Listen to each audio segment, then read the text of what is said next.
تو مولانا فضل الرحمان صاحب کے ابھی اسمبلی میں ہونے سے ہمیں کوئی مطلب جو دینی طبقہ ہے اس کو کوئی فائدہ ہے؟ جان یہ جو آئین کی شکیں بچی ہوئی ہیں نا اس وقت، جو اسلامی آئین تو ہے نا جی، اگر اس کی شکیں اگر بچی ہوئی ہیں نا تو وہ یہ 5-7-10 سر پھرے مولویوں کی وجہ سے بچی ہوئی. ٹھیک.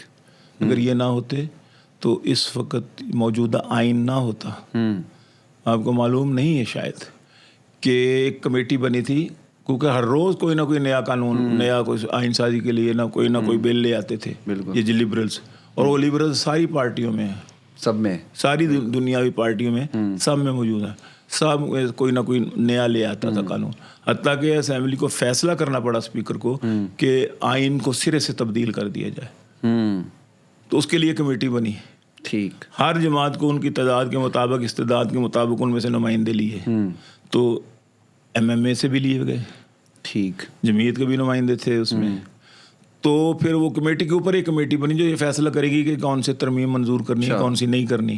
ٹھیک. تو سب سے پہلے ان لبرل سے، جس میں PTI بھی شامل تھی، پیپل پارٹی بھی شامل تھی، مسلم لیگ بھی شامل تھی، ANP بھی شامل تھی، ساری جماعتوں کے جو ان میں لبرلز گھسے ہوئے ہیں اور وہ جو فیمنسٹس گھسے ہوئے ہیں، خواتین ہو یا مرد. تو انہوں نے کہا جی کہ پاکستان کا یہ لکھا ہوا اسلامی جمہوریہ پاکستان، یہ بس جمہوریہ پاکستان ٹھیک ہے، اسلامی کے ساتھ لفظ کے ساتھ ایک لبرل وہ بنتا ہے، کنزرویٹو سے تخلص یا اس کا تصور ابھرتا ہے. یہ جی حقوق انسانی کی جیسے کوئی پامالی ہو رہی ہو، یہ اسلامی کٹ ملائی ایک تصور ابھرتا ہے. ملا ازم ہے یہاں پر. جی ہاں. تو ہمارے علماء نے کیا کیا؟ انہوں نے کہا جی آپ کی طرف سے یہ ترمیم ہے، ہماری طرف سے بھی ایک ترمیم ہے. انہوں نے کہا جی کیا؟ انہوں نے کہا کہ جو اس میں لکھا ہے دیباچے کے اندر کہ پاکستان کا کوئی قانون غیر قرآن اور حدیث کے سنت کے خلاف نہیں ہوگا، یہ دیباچے کا حصہ ہے، اس کو متن کا حصہ بنایا جائے. ٹھیک ہے. پھر لے دے ہوگا جی ادھر سے وہ ترمیم آ گئی، ادھر سے وہ ترمیم آ گئی. انہوں نے کہا چلو اس کو ایز اٹ از رہنے دیں. ٹھیک ہے. ٹھیک ہے، ابھی چھوڑو مت اس کو. آگے پھر آیا جی کہ وہ قادیانیوں کا معاملہ دیکھیں نا جی، دیکھیں مسلم مذہب تو آپ نے اپنے ہوتا ہے. یہ کیا بات ہوئی کہ 74 کی تحریک میں جو 73 کے آئین میں تبدیلی کی گئی ہے، 74 کی تحریک وہ ختم کی جائے اور اس پہلے والا آئین رہنا چاہیے. حکومت کو اس میں کیا کرنے کی ضرورت تھی؟ تو وہ ترمیم غلط ہے. ٹھیک. تو ہماری طرف سے یہ ہے کہ ترمیم کو خارج کیا جائے، اس آئینی ترمیم کو.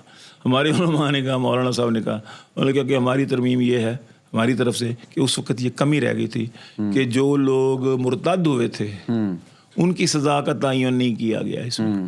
یہ تو قرار دے دیا کہ جو مرزائی ہیں، احمدی ہیں، لاہوری مرزائی ہیں یا احمدی ہیں، وہ قادیانی ہیں، وہ کافر ہیں. لیکن یہ نہیں کہا گیا کہ جو کافر مسلمان جو کافر بن گیا، مسلمان جو قادیانی ہوں ان کو سزائے موت دی جائے. من ارتدہ کیا ہے وہ حدیث جی فقتلو. تو ہماری طرف سے یہ ترمیم ہے کہ وہ لوگ جو مسلمان تھے، وہ قادیانی ہوئے ہیں، ان کو سزائے موت دی جائے. ٹھیک. رولا پڑ گیا. صحیح. پھر وہ ثالثی کمیٹی کے پاس گیا، انہوں نے کہا چلو تو ٹھیک ہے. اس طریقے سے بچائے ہوئے کئی ساری شکیں ایسی ہیں بالکل جن پر ان کی نظر تھی چینج کیا جائے.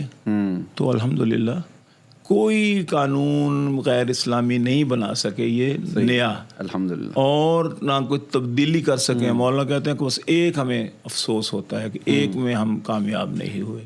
اچھا. وہ یہ جو وومن پروٹیکشن بل تھا. ٹھیک ہے. اس میں ہمارے امیر سے غلطی ہو گئی. ہمارے امیر سے میں نام نہیں لیتا تو لوگ پھر کہتے ہیں جی کہ ہماری جماعت کو کیوں کہہ رہے ہیں. انہوں نے کہا ہمارے امیر سے غلطی ہو گئی کہ انہوں نے بائیکاٹ کا اعلان کیا تھا اس اجلاس کا جس میں وومن پروٹیکشن بل پیش ہونا تھا. ٹھیک ہے. تو کہتے ہیں ہم نے کہا بھی کہ حضرت یہ ہمیں اجلاس میں جانا چاہیے تاکہ ہم اس کی مخالفت کر سکیں، ہم ان کو ڈٹ کر اس کا مقابلہ کر سکیں، ان کو قائل کر سکیں دلائل کے ساتھ، اور رولا ڈال دیں ہم کہ نہیں یہ غیر اسلامی قانون بن رہا ہے، ہم نہیں کرنے دیں گے. تو وہ شاید نہ بنتا. لیکن پھر اس کا یہ ہوا کہ ہم نے پنجاب میں حکومت تھی اس کی شہباز شریف، تو شہباز شریف سے پھر انہوں نے صحیح کروا لیا منظور کہ وہ نامنظور کرے. شہباز شریف نے پھر اس کو پنجاب اسمبلی میں نہیں منظور ہونے دیا. ٹھیک ہے.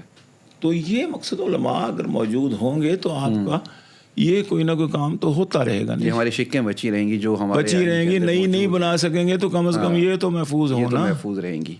بہت شکریہ آپ کا, آپ تشریف لائے ہمارے اسٹوڈیو میں, اور دل کی گہرائیوں سے ہم آپ کا شکریہ ادا کرتے ہیں. اور ناظرین سے بھی میں امید کرتا ہوں کہ آپ کے سامنے کھل کر بہت سارے پہلوؤں کے اوپر گفتگو ہوئی ہے, جس میں تاریخ کے اوراق میں نظر دوڑائی ہے ہم نے, اور پوری ایک تحریکیں جو چلی ہیں حضرت کی قربانی اور ان کے والد حضرت سید امین گیلانی رحمۃ اللہ علیہ کی جو قربانی ہے, اور اس میں جو جیلیں کاٹی انہوں نے, ہتھکڑیاں بیڑیاں انہوں نے پہنی ختم نبوت کے لیے, تحریکوں کے لیے, وہ سارا آپ کے سامنے ہم نے کھول کے رکھا. اور کچھ چٹپٹی باتیں بھی ہوئی اس کے اندر, کچھ کلام کن کے اشعار بھی آپ کے سامنے آئے, چھوٹا مرزا بڑا مرزا وہ بھی اس کے اندر آپ نے سنا اس کو. تو اب ہم آپ سے اجازت چاہیں گے, ملتے ہیں انشاءاللہ اگلی پوڈ کاسٹ میں. اللہ حافظ. مولانا